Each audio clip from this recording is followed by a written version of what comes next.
ladies and gentlemen, welcome to the Sex Sells podcast, the podcast where we talk about culture, dating, relationships, and just a bit of everything from a male and female perspective. Today, we're talking about the limits to personal freedom. Should there be limits to personal freedom? We live in a very relatively free society. It does seem from this was one of my topics that I wanted to explore, and it seems like a big priority for Western society today is being able to maximize people's individual autonomy, their personal freedom, insofar as it does not harm others. And what are the potential limits to that? Is that always a good thing? We're going to unpack that, and we're going to get stuck into that at the 3-minute mark. Before we do, a few announcements and sponsors.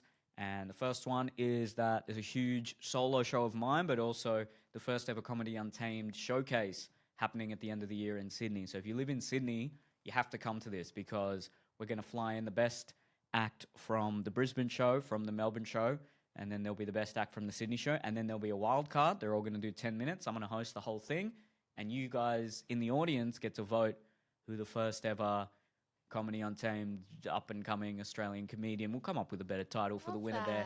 And the goal is to create an institution where Australian comedians can showcase themselves and make a name for themselves. So it's going to be the start of something big. So get along to that. I'll also be doing my show in the second half. It's a big night. neilcolhatka.com/tickets or the Comedy Untamed website for that one if you live in Sydney or the surrounding areas. And, of course, we have shows across the East Coast as well. We're also sponsored by Crush Organics. Crush Organics have a big range of CBD oil and CBD oil products. I've been using that pain cream. It's been. I also use it on my jaw before I sleep because I tend to clench my jaw a little bit and grind my teeth. That's slowly worn away my teeth. I got to get the, what are they called when they get the replacement? All the people in Bondi have them. Veneers? Yeah, I'll get veneers one day because otherwise I'll just grind my teeth to nothing. So, but that pain cream helps. So if you grind your teeth, use that pain cream. Go to crushorganics.com, crush with a K. Use the code NEIL, N-E-E-L, not N-E-I-L, and you get 40% off. So those are two amazing things that you got to get on board with. Crush Organics and the Big Comedy Untamed Gala. And if you'd like to sponsor this podcast, hit me up, neil.business@outlook.com. We're looking for maybe one or two more sponsors. We'll start with a very cheap rate, introductory period. Hit us up. All right, let's get into the podcast.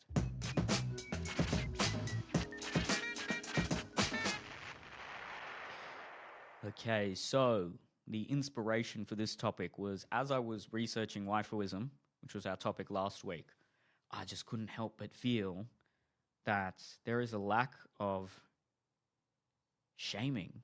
This is going to sound harsh straight off the bat, but we have the inability to shame anyone at this point in Western society. We have the inability to engage in conflict with people, especially if it's something that they might be engaging in that doesn't necessarily hurt people around them. It might even be hurting just themselves. But there's an argument to be made as to whether it may be hurting their social group and the country at large. A perfect example of this is something like waifuism.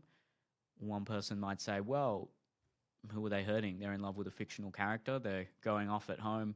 They probably are getting themselves off at home, but they're going home and enjoying the pseudo-intimate relationship that they're having with the anime character. Why do you care? Why do we need to shame people who are just doing something that gives them a lot of pleasure? Another example could be someone who's a heavy drug user.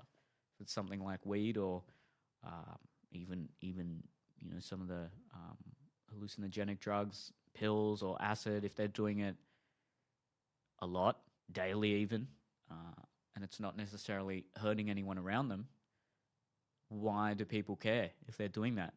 Why does it matter?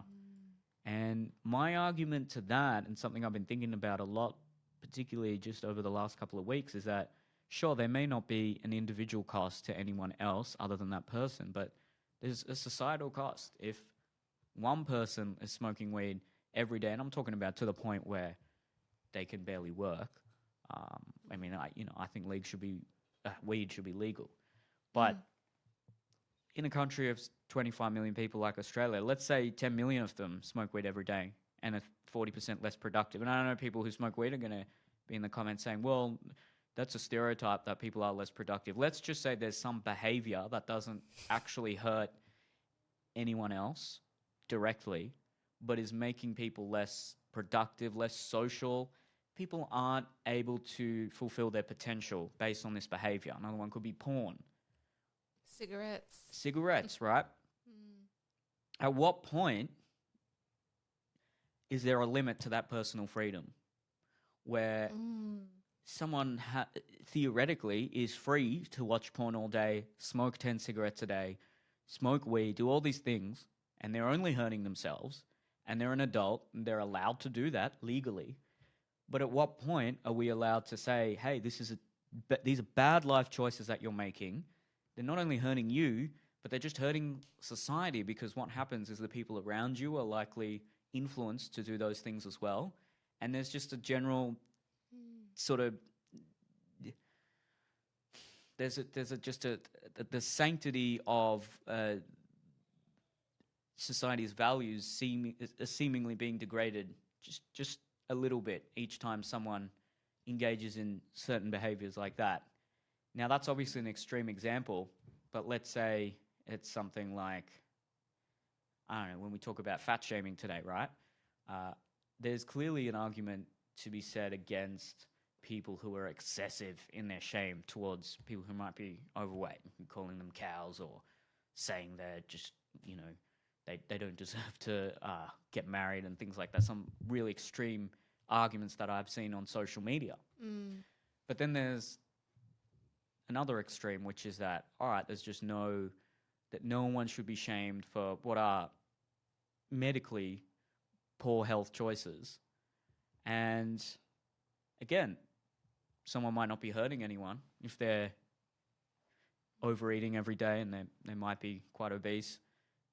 They're only hurting themselves. So what is the argument to say that they should be shamed or there should be some restrictions on that behavior? And again, I'll just say, look, it's a societal cost. There's a cost to the collective of the people in that social group, in that community, in that country. If everyone engaged in those behaviors, I don't think that would be a healthy society. And so this is a very sort of broad and theoretical topic, but it seems to me that the pendulum has shifted too far one way, at least what it seems like from social media, where we're just so afraid to shame anyone, to the point where it's almost the reverse is happening, where other people are being shamed for causing shame to other people, even if it's indirectly. Like, I might not even be trying to shame other people, and it might be something I said on a podcast or something I tried to articulate in a video, and someone might message me saying, hey, when you said this, this really upset me.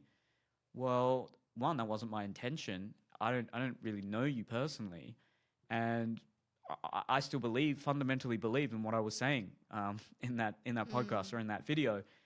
And how much do we need to restrict people's I suppose there's two types of freedom. There's the freedom of someone to not move through life feeling negative emotions such as shame, but then there's the freedom of people to be able to speak their mind.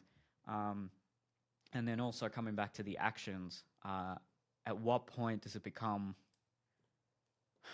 not appropriate, but maybe necessary or actually healthy for society to employ a healthy degree of shame or constructive criticism, if you want to call it, in order to just maintain civil society and get the best out of everyone. But anyway, that's a very broad introduction to this topic, and we're also going to talk about this book I'm reading at the moment by Jonathan Haidt, and it's really fascinating. It's called The Righteous Mind, and he talks about the 6 sort of moral counterbalances that people generally have and how that manifests in different political opinions. But what do you think on this like broad concept of how much can people truly be free if it's not hurting anyone else? Yeah, I mean, Based on the survey result I just did, apparently I want everyone to do what they want. I think that's what that means.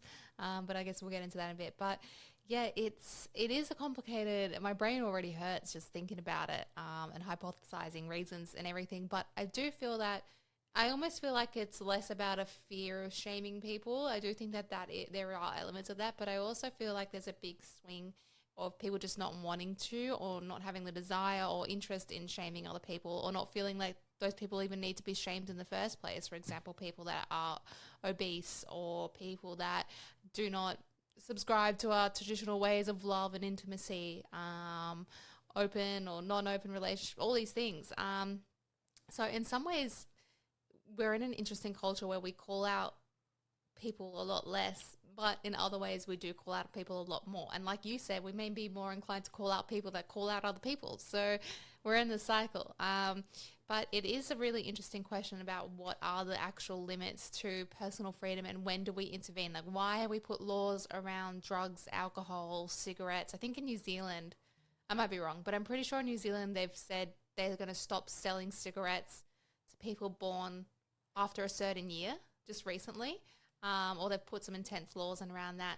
But why do we allow access to pornography for 12-year-olds to watch?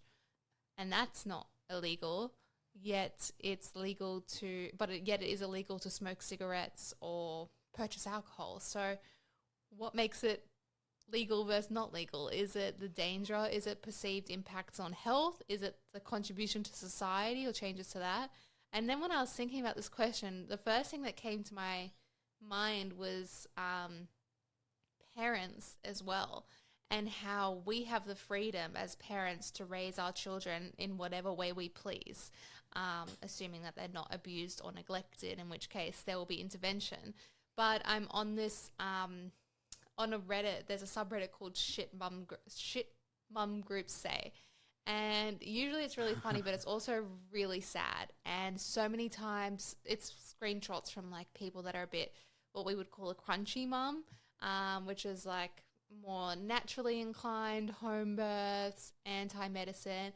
And people post all the time being like, oh, my daughter's got extreme fevers, vomiting for 4 days, rash all over. I don't want to take her to the doctor though. Or my doctor's trying to get me on antibiotics. I don't believe in antibiotics. What natural remedies can you suggest? I've hung a sock over her cot.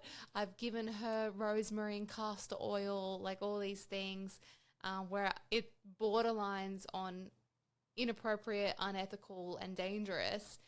Yet they have the freedom and the right to make those choices for their infants. And then it's like, well, is that medical neglect?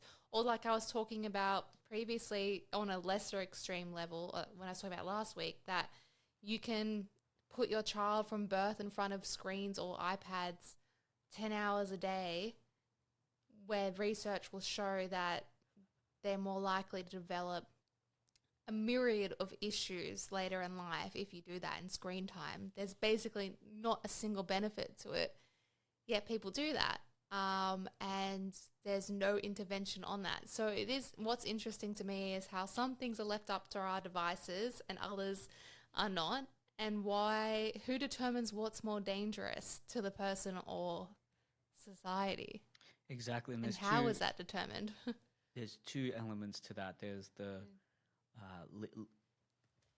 legal principle of making something,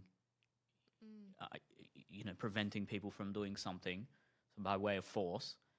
And then there's the cultural principle of doing it. So by maybe shaming or alternatively having a positive narrative associated with alternative behaviors. So, for example, something that we can all agree is wrong, giving a 5-year-old a cigarette or something like that. Let's say, I'm sure there's laws saying that you can't do that, but then also that would be shunned by the social group. If anyone found out a parent was doing that, they would definitely condemn them. I'm assuming the vast majority of people. And also there's just enough positive influence telling you, hey, this is what you should be doing for your kids. And none of that involves giving them a cigarette, right? That's a very extreme example. But then something like what you were talking about, or fast food for kids then. okay, a lot of parents give fast food to their kids. And then I got in a discussion with my girlfriend the other day about she thinks that sugar should be banned, or there should be just much more regulations Yeah. on sugar and fast food. And I wasn't sure because I thought, well, often when regulations are imposed, it's a cost to the taxpayer, but also the argument against that is that, well, there'll be a benefit in the long term. But then you create these bureaucracies, and I think for some basic health guidelines, it's important, but it's better if we can do these things culturally. If there's just a culture that emerges that encourages people to not give their kids fast food, that seems to be the best option. And I think that's more powerful Yeah. because, say, when schools or by proxy the government intervenes in adolescence, trying to encourage them not to engage in what we know are behaviors that would be likely detrimental to them in the long term, such as excessive drinking, you know, unprotected sex, these sorts of things. I mean, it's Australia, everyone does it anyway, but and how do they do that? They do it in a very cringy way. They bring in, some actors that haven't gotten enough roles to do like a cringy play about why it's bad to take drugs. And knowing what teenagers are like, this just makes them want to do it more, probably. So there's a way to do it effectively, and I don't think having too much of a the government say is the most effective way. I think culturally enforcing certain attitudes is a far more effective way of encouraging people to behave in a way that's conducive to the growth of the society, or whatever you want to call it. Yeah. And then the other thing is, how powerful is shame? It seems like it's something that is inbuilt into us, where there's people who talk a lot about trying to build a shame-free society, but how do they try to enforce that shame-free society? By just shaming people who shame others. So, and a perfect example is what I was talking about, where people will say we shouldn't fat shame, and then someone who might not even be fat shaming, but saying, hey, you should go to the gym every day, I do, and it's helped me so much. And then they might get, this is an extreme example, I don't think there's many people who would do this, but I have seen things like this on the internet where, gym culture has been associated with Nazism. Like it's this perverse link where same with veganism. this bizarre link where they find anything that Hitler or Mussolini liked or was into, and then just immediately slap the label of fascism or Nazism onto it. And Hitler was a vegetarian, and Mussolini Apparently he loved wasn't even. soccer or something. And so it's just such a tenuous and ridiculous link to make. But the shame is then coming from the other people. So they're not actually trying to create a shame-free society. They're just using shame to try and create a reality that they feel most comfortable in. And it relates to the book I'm reading, and Jonathan Haidt, he talks about there being, he has a moral foundations theory, and Haidt argues that humans have 6 moral foundations through which we view politics and policy: care/harm, fairness/cheating, loyalty/betrayal, authority/subversion, sanctity/degradation, and then liberty/oppression. And these moral foundations, according to Haidt, act as our political taste buds and explain our political preferences in the same way that our lingual taste buds explain our culinary preferences. Some political ideologies rely on the care/harm foundation, while others rely on the loyalty/betrayal foundation. And both Eliza and I, there's an online test you can do. We both got left liberal, which I don't know, everyone thinks I'm right wing for some reason, but no one would be I'm surprised not, with me getting that, but you, everyone would probably be like, what? I talk in a very, sometimes it could be perceived as a strict sort of way, but I think it's also because I've been in the arts for so long, and the arts is an echo chamber that is extremely left-wing, and I'm constantly reminded of just how extreme that social bubble is when I talk to I was talking to my sister a few weeks ago, and I was saying, all these people, everyone has a mental illness now. And then she's like, what are you talking about? And I'm like, oh, wait, that's just an artistic thing. So the you Yeah. know the way maybe some of the right wing commentators talk about Gen Z is applicable to me because I can see Yeah. that in my surroundings, but it's not necessarily applicable to other people, and I constantly have to remind myself of that. But uh, Mm. yeah, it's just interesting that he has been able to create this paradigm and What was your strongest moral foundation? care. No, fairness, Yeah. fairness. Yeah. Which I mean that's important. Yeah. But then how do you Any type enforce of. something like you got to shame people who are acting in an unfair way? You are big on on justice, I feel. Don't you think? Yeah, yeah, I suppose I am. All of these things can be interpreted Yeah. in different policies. So fairness could be, say, something like freedom of expression. To me, it seems fair that everyone has the same right to speak freely, whereas you can make an argument that well, some people have to bear the cost of more emotional harm when everyone is allowed to speak freely. So the truly fair thing to do would be to uh, minimize people's ability to speak freely based on the power of their group. And so both people are arguing for fairness in that regard. It's just a different Yeah. interpretation of fairness. What's Well, the it other? says here that this foundation pertains to our ability to maintain cooperative and mutually beneficial relationships. Yeah, Underlies the virtues of honesty, justice, and dependability. yeah, yeah. I think that's Yeah. well. I think everyone thinks that's important. It's just Yeah. how that manifests in the world. And then the authority one was one you got a very low one in. I Yeah. got high, but then it's just yeah. I think I've changed on that a lot. I think as I get old, I think when I was younger, I thought, yeah, man, fuck the Yeah. man, do whatever you want, and then I just think there's a need for authority for a hierarchical organization to succeed. You need to Yeah. have people who are the most competent in positions of power. Yeah. Now that doesn't mean they are infinitely perfect and they can never that you know that they need to be entrenched in those positions of power, but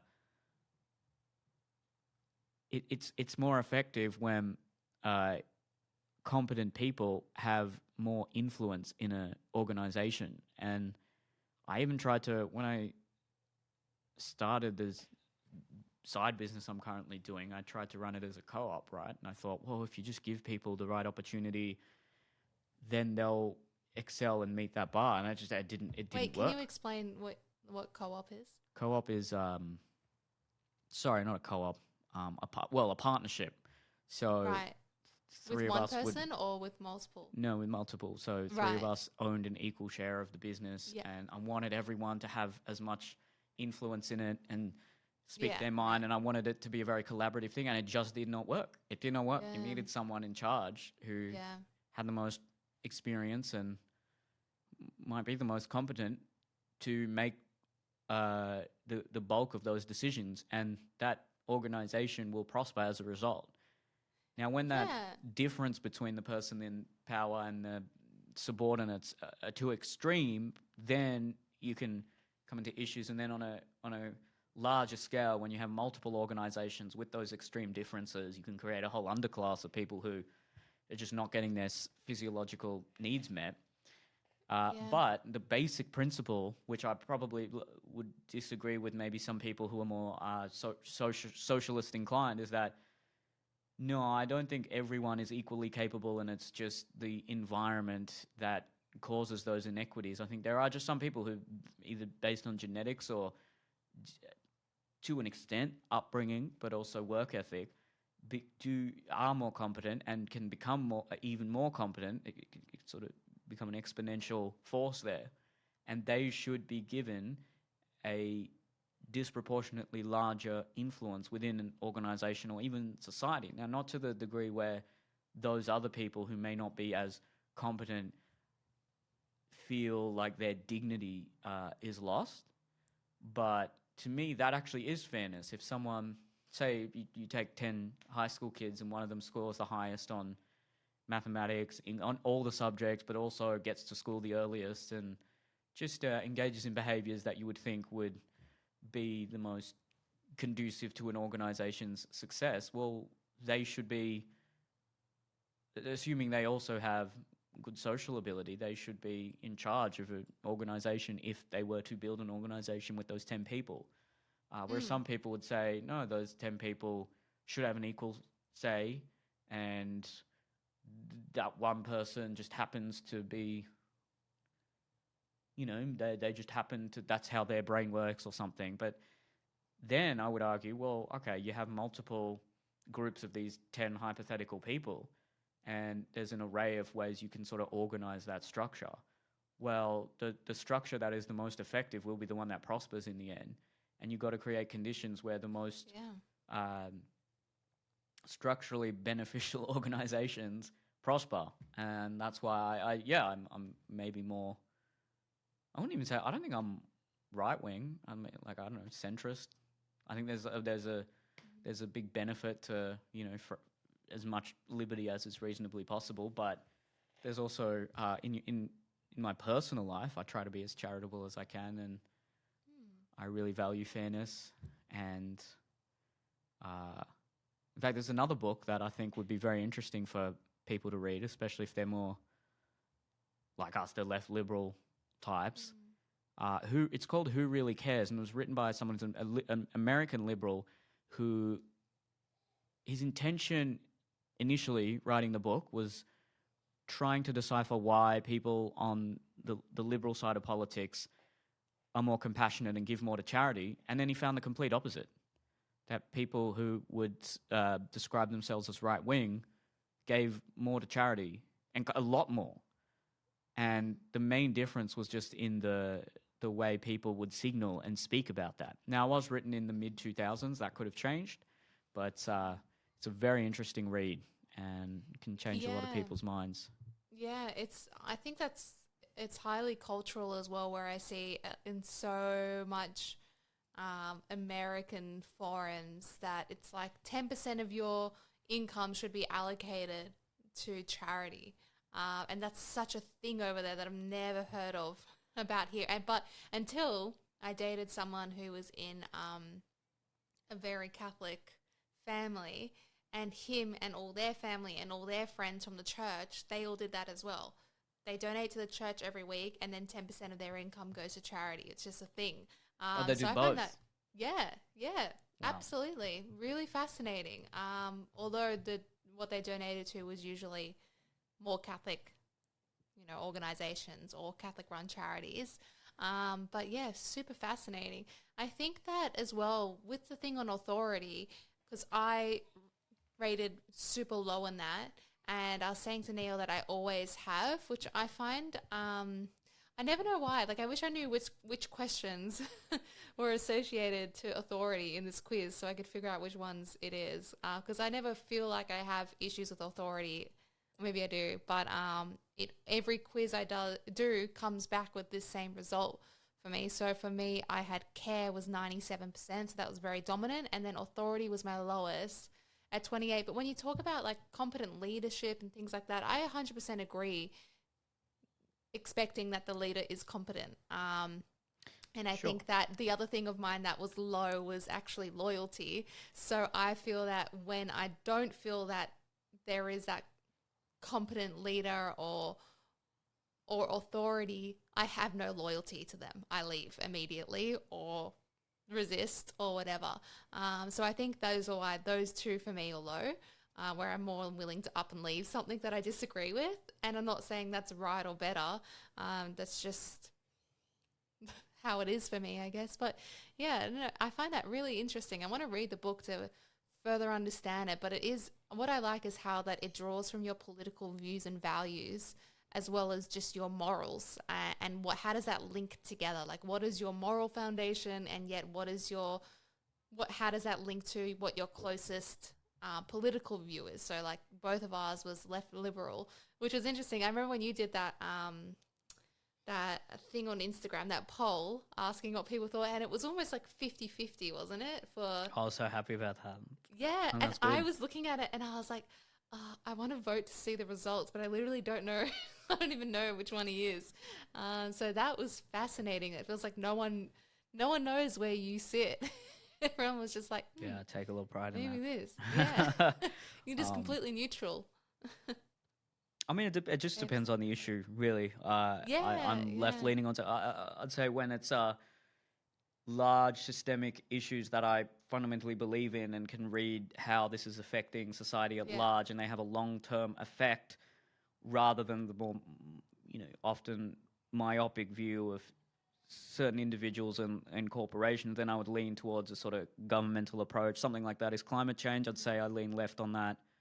yeah, But then on issues like, say, crime, I'd say I yeah, lean yeah, right. I think the yeah, just the importance of having a civil and crime-free society is more important. I would even go so far as to say is more important than rare one-off instances where even if someone was wrongly arrested, I mean, like that shouldn't happen. But I don't think mm, you can get a perfect society either way. And I'm so passionate about just lowering crime rates, and there should be punishment for it. And it could be just I've sort of delved into it, and it might be the way I was brought up, and that there was some mm, crime there that I've experienced, and right, don't want to get too into that, but it's just something that I'm quite strong on, actually. Uh, yeah, and then maybe, yeah, I get freedom of speech, but that was always a left liberal concern. Through the '60s, it was in America, at least, it was the people on the left that were talking about free speech and rock and roll mm, bands, and all these sort of icons of free speech and personal freedom of the '60s, and then that sort of has NWA, fuck switched the a little bit. police. Exactly, yeah, and it sort of Yeah, switched a little bit recently, yeah, where um, it's a bit both now. There's still a religious right that might want to restrict speech, although they're less likely to do it through the means of government. And then there's now, I guess, what you would call a woke left, who well, it's not, they want to restrict speech, but they're coming from a harm foundation where they believe that speech can harm people in an unequal way, can harm groups in an unequal way, and that they want to ameliorate that. mm, So I probably lean right on that, and then I don't know, on taxes and things, I'd centrist, I guess. I don't want there to be yeah, too many. If the government, it's more like you got to trust what the government does with those yeah, taxes, and then you're more yeah. inclined to pay more. And then I'll be like, yeah, take. It's going to be all really good stuff. Then yeah, sure, take like 50% of my taxes. But if it's going to be politicians taking those taxes and being corrupt and putting them towards whatever nuclear submarines or whatever, well then I don't want to. Then you actually become a bit more right wing because you think, well, like I don't have faith in the government to do the things that I expect them to do. So it's fluid, if anything. I don't know. I don't Aren't like we the all a little bit left fluid? right. Yeah, we're all Yeah, politically fluid. I so think that true. left right thing's very simplistic. Oh, I think, oh, hi, Shorty. Haven't seen you in a while. there you I go. think that the question of of personal freedom and the limits of that, it comes almost more down to like legality aside and laws aside. It comes down to morals a lot when you think about what's stopping someone from doing harmful things to their children, or what stops someone from killing their cat or their pets, or what stops someone from ordering a sex doll of a child, and these things that are harmful. Is it law that is stopping us from doing that, or is it morals? And should the law be stopping us from doing things for our own personal whims and wants? And when we talk about things that are harmful like drugs and cigarettes and drinking, why should the government decide that we can or cannot do those things or partake in that? But then when I have been worked with particularly young people that go into drug addiction and psychosis, I'm so thankful that there are at least some hurdles they have to get through in order to access these things, because it's so devastating. That imagine what would happen if it was a free for all, do what you want. And I've gone on some dark rabbit holes of like, what would you do if there was no laws. Like it was like The Purge. And the base of the movie The Purge is basically for 24 hours once a year, there are no laws and you can do what you want. So people go and loot shops, they murder people. And I saw on, I think it was Reddit, probably Reddit, some kind of forum, people saying, what would you do if there was a situation like that? And so many people were saying they'd rape someone. Like if there were no consequences, they'd rape people. And it's so like scary and devastating to hear it, that is what people are upvoting and commenting, saying that's what their mind is instinctively going to. If there were no consequences, I would do this regardless of the harm that I'm putting onto someone else. So then it's like, then there's a whole other question of how much not only is morals linked into it, but and values, but our own empathy, and how essential is empathy in our personal freedom for what we choose to do and our decisions we make. Empathy prevents us from harming our children in that sense. It prevents us from killing our pets. It prevents us from harming others and raping women. So it's, it's really complicated and scary to think about what would society be if there were no limits to personal freedom, and what would happen, and how much law and order is essential in our society to function. It's wild. Yeah, you need the threat of violence for some people, Yeah. and then you need to give that Consequence, ability to impose those consequences to a organization that are trained in, upholding the law, and that's the need for a strong police force. I just can't see how else that could function. A lot of these kind of look, there's a fairness principle where police get away with doing what are objectively bad things, and sure, there's definitely something there that needs to be looked at. I guess I come from a place where I don't think we can ever really achieve perfection, and a lot of people can be quite confronted when I say that, but I just don't think we're ever going to get to a point. I mean, historically we never have. I just can't see a point where there's ever going to be zero crime, zero corruption. There's always going to be bad things in the world, if you want to put it that way, as simply as possible. And how do we best minimize that? And how do we still maintain as much law and order as possible while having the systems in place to drastically minimize those, bad things, whilst still allowing as much freedom as is reasonably possible. However, freedom can come at a societal long-term cost. And I think what we were talking about in the last podcast, where, say, a lot of people now have the freedom to choose not to have children. But then if a critical mass of people don't do that, and the birth rate goes below 1, which in some countries it is, and then they don't want immigration either, well, what do you do at that point? You have to then cut pensions because there's not enough working age people bringing in enough money to fund the care for the elderly. So, these things I always see things as trade-offs. And I think that's where people think, oh, you must be right-wing, because I just am always very wary of, like, when someone says, like, the government should do this, I always come in with a right-wing devil's advocate. Yeah. But it doesn't mean I am right-wing. It just means I need to know, I need to be confident that you've...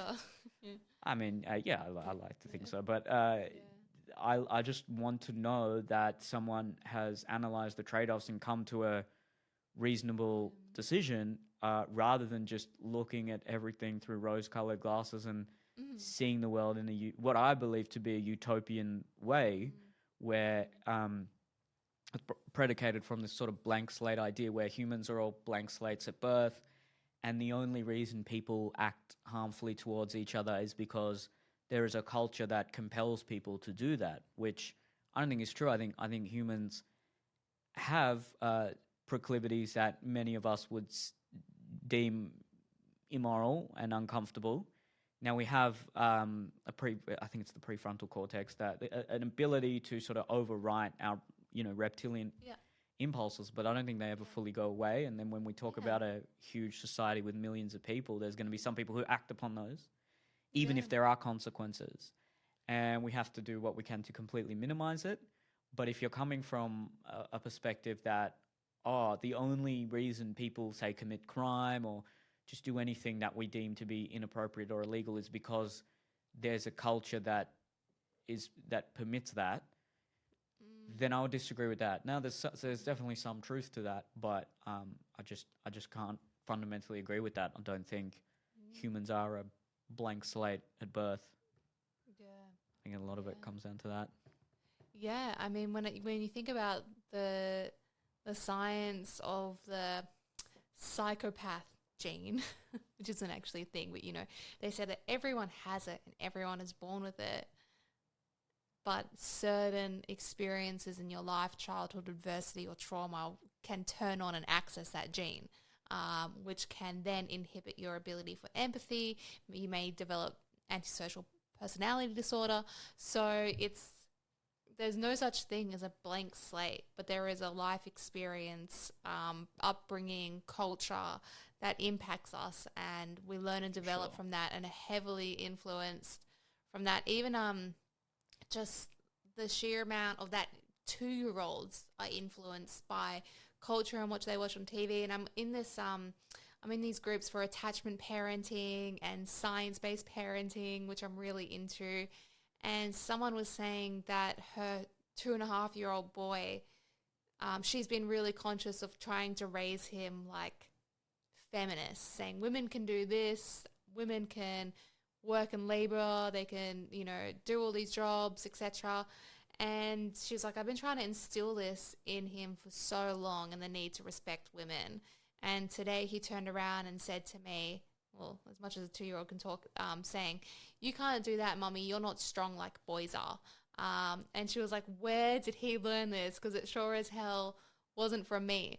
And it's one of those things that even though that kid wasn't in childcare, he wasn't in daycare, he wasn't learning it from his peers, it was just something he'd randomly picked up on, either in a show, or maybe it's just that societal belief that, you never know, you can't pinpoint it. But my point is that there are so many things that are influencing us to be the way that we are, and how we develop and how we turn into adults and how our brains develop, and the choices that we make stem from that everyone's personal freedom and the choices that they choose to make is going to come back to their upbringing or what they were exposed to in their life, and that we as a society or laws, we can't change people's morals, values, perceptions, experiences to fit a mold that is, like you said, going to make a perfect society would be impossible.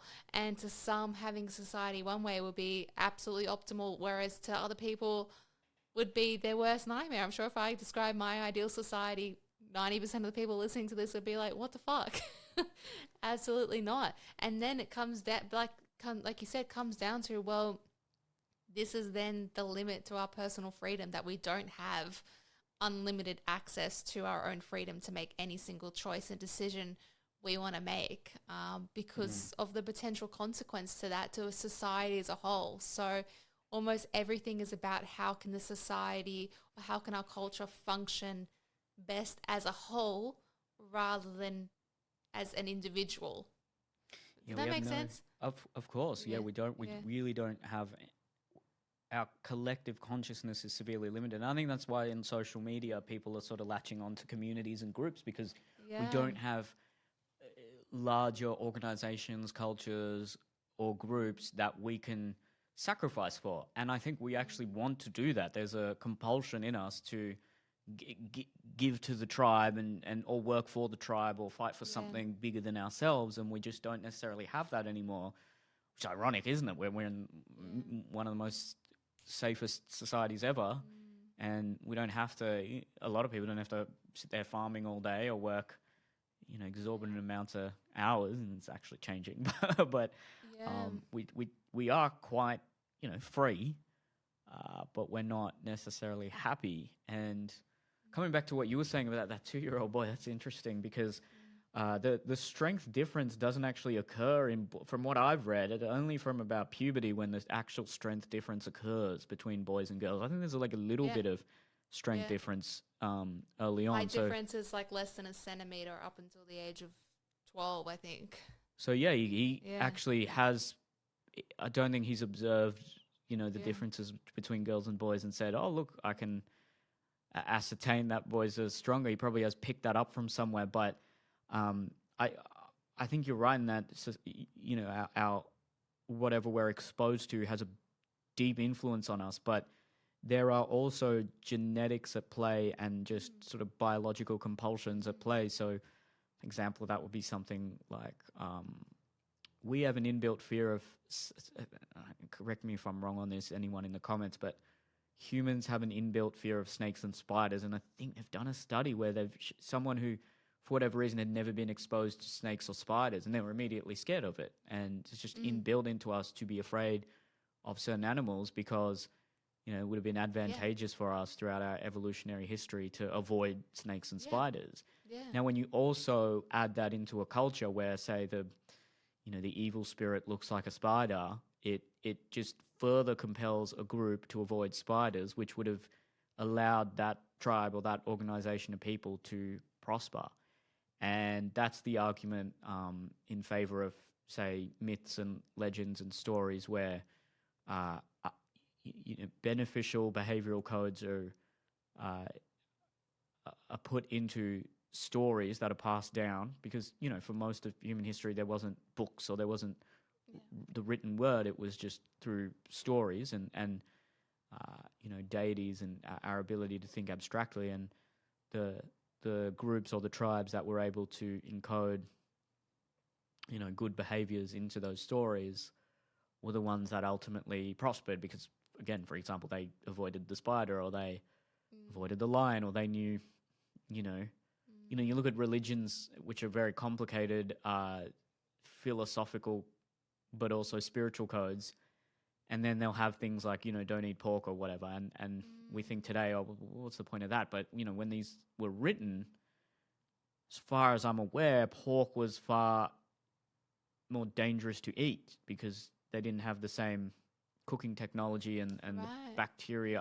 I could be getting this wrong, but there was a reason for that, and I believe it was because pork was a bit more dangerous to eat, and or the pig was dirty or something like that. And so that then if there's just like a group of 10,000 people who and two groups of 10,000 people and everything is the same except one group doesn't eat pork, well then the other group, more people would survive and they'd have a bigger army, or they'd just have the ability to come up with more inventions because it's just by sheer numbers.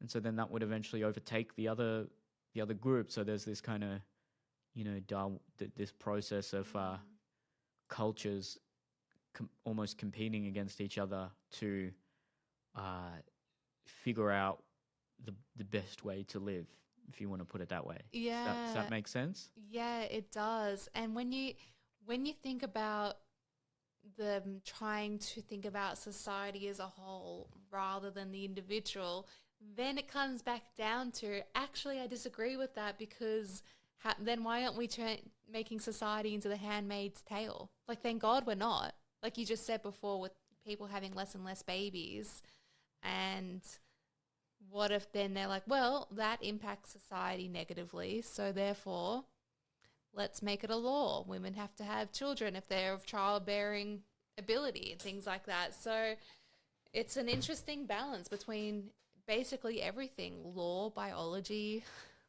It's definitely a trade-off. values. Yeah. Now, Yeah. no one would want to be in that Your freedom. Yeah. handmaid's tale type society. But if say there's two countries next to each other, and one, it's almost like the human rights and the morals become irrelevant after a few hundred years. Say if one society is just continually dwindling in its population, and then the other one, I don't know, forces women to have 5 kids or something, and then that just one, just by sheer numbers, ends up taking over. I'm not saying this will actually happen, but just theoretically, if you don't, that's a very extreme example. But when you don't take it into account the needs of society at all, and say you have just this kind of libertarian's wet dream of anyone can smoke from any age and do whatever they want, and there's no seatbelts at all, and you can just, anyone can basically do whatever they want as long as it has no direct harm onto anyone. Well, that society would just crumble within a few years because Yeah. when you're 15, and you're not and you don't have the uh, appropriate education about cigarettes, you smoke and you're like, this feels Yeah. amazing. I'm going to keep doing it. And Yeah. then the cost, you don't bear the cost for another 20, 30 years. And so humans aren't good at looking long term. And so you need Yeah. authoritative sources, whether that's the government or scientists or, for, philosophers or, previous ideas about wisdom. You need those kind of gems of longer form wisdom that have essentially been collected over centuries, and they've realized, all right, it's good when people do this, for example, and so let's encode that into a religion. Now, having said that when the environment and technology changes, some of those ideas become outdated and they become obsolete. For example, there's hundreds of years ago, there was plenty of societies that did human sacrifice, and maybe there was might not have been a need for it rationally, but there was some sort of spiritual valuation of an ultimate sacrifice, and just the concept of sacrifice is highly valued in these societies, and for some reason that actually helped. Even if 1 in 10 of them died every 5 years from a human sacrifice, somehow that still made things good. But then if you did that today, that's obviously ridiculous. Like, you can't do Well, depends if you believe in the Illuminati or not. well, true. There you go. But yeah. I actually have an example of this personal freedom dilemma on a much smaller scale, very specific small scale. But I've talked about this girl once before on our podcast. Her social media handle is Wheelchair Rapunzel. And she has a disability where I can't remember the name of it, but it's basically like severe muscular dystrophy, where she's in a wheelchair and has almost no mobility in any of her muscles. So she can lift a hand and move her fingers and things like that, but can't really hold things or struggles to. And anyway, I talked about her previously, maybe in the early days of our podcast, because she was a massive advocate for disability and sex, and changing the views on that, saying like, why is society so disturbed by disabled people having sex? And she was very sex positive, and I loved her for that. She, over the years, has become increasingly problematic. She's 29 years old. And a year ago, she started dating he was 24 then, and year-old guy called Noah. And he has struggled with drug addiction recently or whatever. And they've only been together for a year. However, 3 months into their relationship, she fell pregnant. And this is a severely, physically disabled woman. No cognitive disability. Disabled woman with a partner who has a drug addiction, and he also has a myriad of other mental health issues. I think he has borderline personality disorder and more, but I can't remember. Anyway, so there was this whole dilemma going on all over social media about whether or not it was ethical for her to have this child. And she was getting completely ripped online, and she was saying, you cannot deny me and say it's inappropriate for me to have a baby because I can't move the muscles in my body completely. She said, I can still care for a child. I can provide soothing with my voice. I can hold it on my lap, like have it placed on my lap. She has care for her near 24/7 if her boyfriend isn't caring for her. So she has support workers with her. And people were saying, well, you're not going to be raising your child. You're not going to be able to change nappies. You're not going to be able to feed her. You're not going to be able to pick her up during the night. That will literally 100% rely on your support workers or your extremely unstable boyfriend. So since she's just had the baby's a few weeks old. And since then, she posted on her Instagram saying Child Protection Services, and she's in America, have come 4 times already, and there's a case against her based on doctor reports potentially, or just she's very open. I should also mention, I don't know if this is how much of a factor this is, but she and her partner make an income through OnlyFans. And Okay. that's how they can afford all these things. The disability niche is quite big on certain forums, so she makes money from Okay. it. Good on her. But people are saying she is exploiting the child because she posts photos on her Instagram where she is topless. She's covered her nipple with a flower and the baby's on her bare chest. And they're saying it doesn't look sexual at all. I'll say literally not in the Okay. slightest. You can Okay. look it up now. Wheelchair Rapunzel. It doesn't look sexual at all. But people are saying, first of all, there are apps to remove emojis, and secondly, you shouldn't just post and put a baby in a photo like that, especially because people have commented saying, I want to see you both naked about a newborn baby. So there's all these ethics where it teeters on, are you being ableist to say you have an issue with it and saying disabled people shouldn't raise children? And then the people that are against her say this has nothing to do with her disability. It's the inappropriateness of her situation, the instability of her partner, and the safety of her baby. But it's a really like interesting ethical dilemma exactly of personal freedom, because she's like, you can't stop me from doing this. I'm within my right.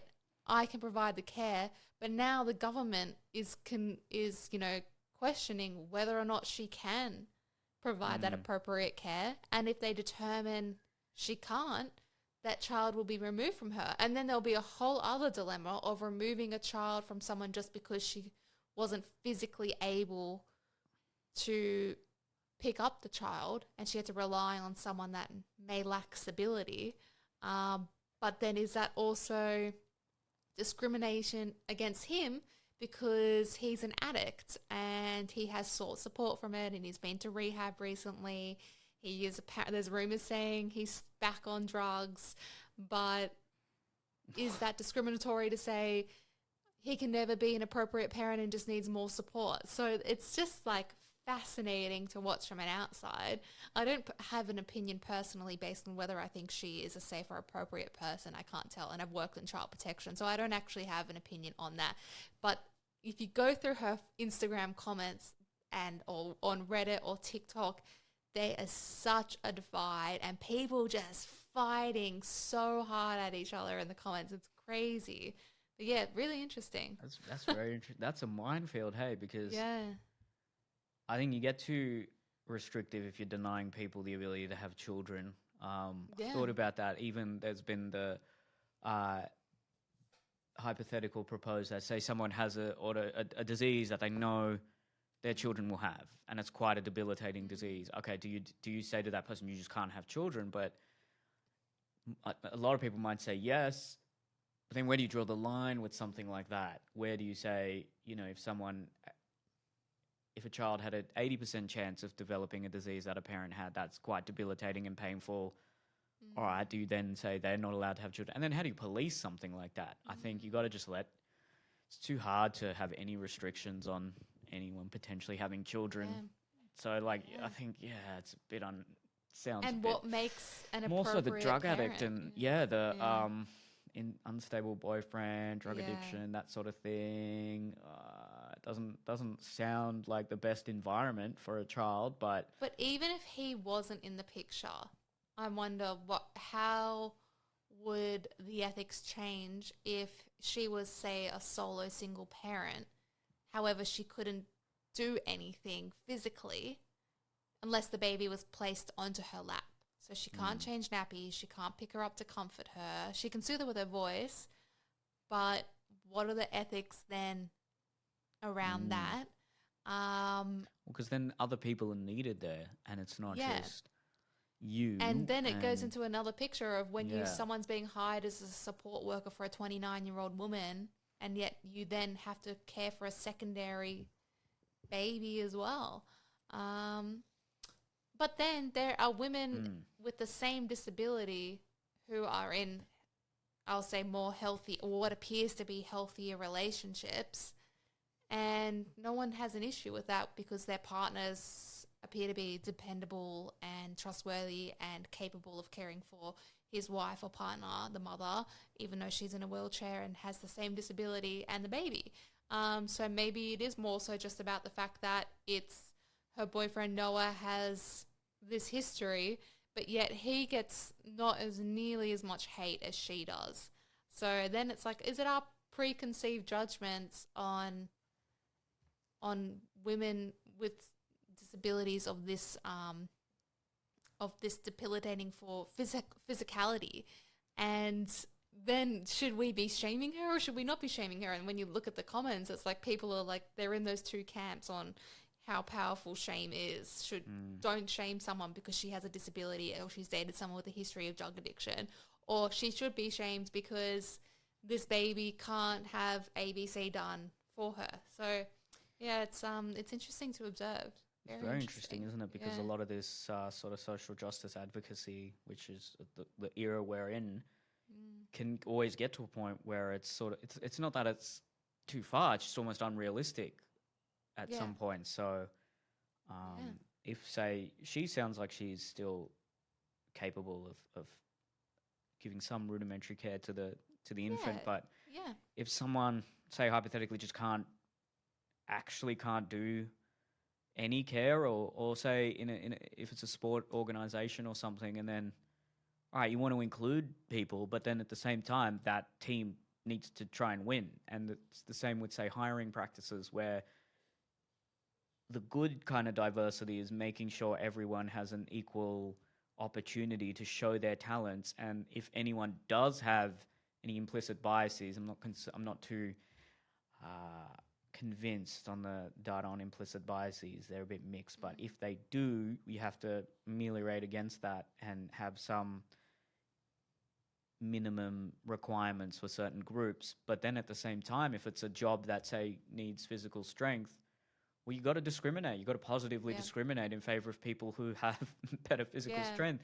Otherwise, the whole organization suffers. And similarly, if it's a high-level corporate financial firm, everyone's you're discriminating positively for people who show more competency in that area of study.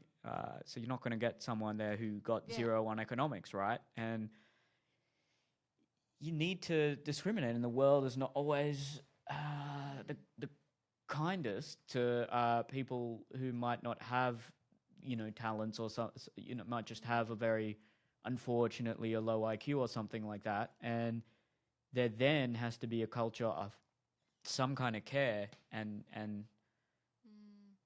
instilling some sort of dignity, and ensuring that people still have as good a life as is reasonably possible when they might not be able to. Not everyone can be in a high-level law firm, or not everyone can. People say, you work hard enough, your dreams will come true. And then this is a thing in the influencer space as well, where it's people who have always, because it's worked for them, they assume that's what anyone else needs. And so there's this kind of toxic hustle culture of, if you just wake up at 5 a.m. and commit to it and work hard, you'll get that. No, your chances are you won't. You need to stop telling people that, because it gives them this false sense of and a sense of failing. Yeah, idealism. Exactly. The majority of people won't get to that point. Yeah. And so then they internalize that and think, oh, I'm a failure and I need to work harder, when no, there's a very finite amount of people who can become these self-help guru types. Yeah. And as much as I profess the basic foundations of some of their teachings, you got to also be realistic, and you got to also ensure that people aren't finding meaning and dignity in just purely money-driven, or what could be called, commercial or capitalistic or corporate pursuits. There also has to be a sense of dignity and physiological worth that comes from a community and comes from maybe, if it is a religion, but a different sort of religion to the way that they've been imposed upon people previously, or a philosophy. And I think that's something that a lot of us lack. It's just like a grounding philosophy that gives us meaning, regardless of how we perform in, just secular pursuits like work, or even family, or there's a lot of people who aren't achieving what would be called basic bastions of meaning, such as a house, or family and children, or just a middle class life. And then, okay, how do you make sure people still feel purpose and meaning in their lives if they can't have those things, which a lot of people can't now? And to me, it's not found in the secular. It's found in something spiritual. It has to be some kind of philosophy, Yeah.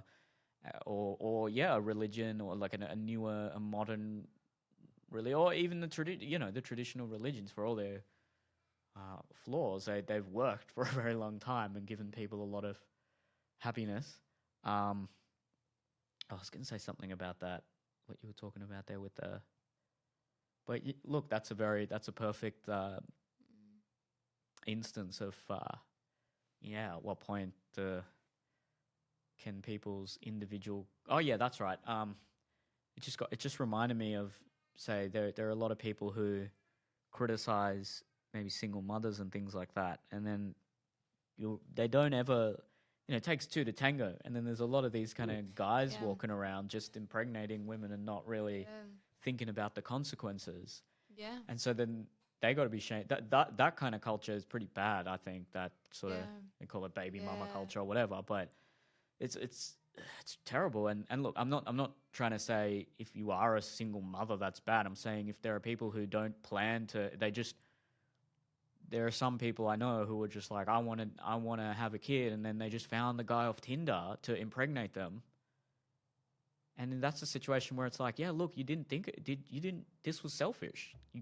It seems like you didn't really think about this. And the guy as well, who didn't use, you know, just recklessly came inside her.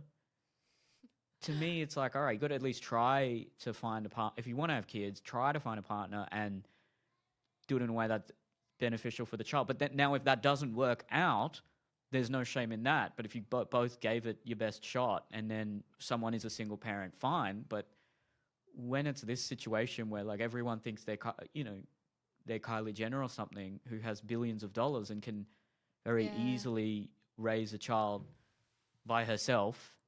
There's probably the nannies. She's probably not even doing any of the raising. But then that's, when you're out in the western suburbs of Sydney and are on Yeah. government support, like that's Yeah. not thinking about. To me, yeah, I Yeah. am a bit judgmental in that situation. It seems like you're not thinking about the child, and then the man who also contributed to that is not thinking about his responsibility there Yeah. either. Now, having Adrian said and I that, were we were just talking about this last night about how so many people I know are surprised that I haven't yet put Remy into childcare, and that most people who have babies in Australia, because of the economy, have their kids in childcare full time already at just a few months old. And I was saying to Adrian, like, we're coming from a place of massive privilege that I can stay at home still, but it's also sad to think that these people are forced to, or maybe they're forced to because of the financial, but maybe they want to, I don't know, but are forced to put their kids into daycare 5 days a week from 7:30 a.m. to 6:30 p.m. Then they come home and go to bed. It's like someone else is seeing your child more than you. And then Adrian was saying, like, you shouldn't have children until you can afford to take some time off, unless you can afford to take time off and be with that child for the first year. And I was saying, well, one, that may not ever be a possibility. And then we do have a window of fertility. And two, people might not want to do that, may want to return to work. And then it's just like this whole interesting dynamic of we can't really dictate what's appropriate or what's inappropriate when people, or what circumstances they can have babies, if they should have partners or not, or if they should be at work or be at home. It's so complex. And then, yeah, it just goes back to the cycle, straight back to the question of the limits of personal freedom. It comes down to we can choose that, and what does our impact and our choices have on our children and future generations. So it's yeah, it's interesting, and everyone's Very going to have interesting, yeah. such a different opinion. My brain is like, it hurts now. I haven't seen you in like 2 weeks, so I haven't had like That's a what I critical do. conversation at all. I haven't This been is talking about. nothing. I could go for 5 hours, bro. This is. I love this. Let me say one thing before we Yeah, finish. yeah. there's a interesting, I think he's a psychologist, Robert Henderson. He talks about, what does he call them? Signal. He basically talks about how previously luxury beliefs. That's it. Right. I think I might have mentioned this on another podcast, but there has been historically people who were wealthy and elite would signal their status with wealth, sort of indicators of wealth such as material possessions, cars, suits, whatever it might be. Whereas today, wealthy, they still do that, but they'll signal their status with their beliefs, and so they might be the most likely to be super woke. For example, when you can't, as you move down the socioeconomic hierarchy, those beliefs may not have the same positive impact on someone who's, say, working class and making 40K a year. It's say something that might be empowering for a woman who's on 160K a year at a hotshot law firm, might be terrible for a woman who's on 40K a year doing nursing or something like that. And so, ironically enough, the whole class element has been taken out of a lot of these kind of modern social justice ideas, and how's that affecting some of the people in the It's so true. Like just that exact example of saying you should be at home with the baby. That's a luxury belief. Like you're signaling I can afford to be at home for however many years I want with a child, whereas in this day and age, not many people can. There's that, and then there's the luxury belief, like the Kylie Jenner thing, right? Like it's a luxury for her to be able to be a super empowered billionaire single mom, but then for some who might have the partner might not be ideal, but he still is there and present and does the best he can, and still there's an argument to be said. All right, like you got to try and make that work, but like you're saying, these are brain hurting topics. So appreciate you discussing that. I think that was a very enjoyable one. And I hope you guys all enjoyed it. Let us know your thoughts. You love the critical thinking. I like the ones that are juicy and scandalous, and I like waifuism. And you're like, I want to think of something so complex. I think abstractly. Yeah. I don't like talking about individual people. It's boring. But that's why it's good. Yeah. All right. Well, I'll let you get back to the baby. And everyone, thank you for listening. ComedyUntamed.com, neilkohaka.com/tickets. Got some live shows on sale. CrushRockGames.com. Follow us on all the social medias and share this podcast to someone who you think would benefit from it. See you next time. See you next week.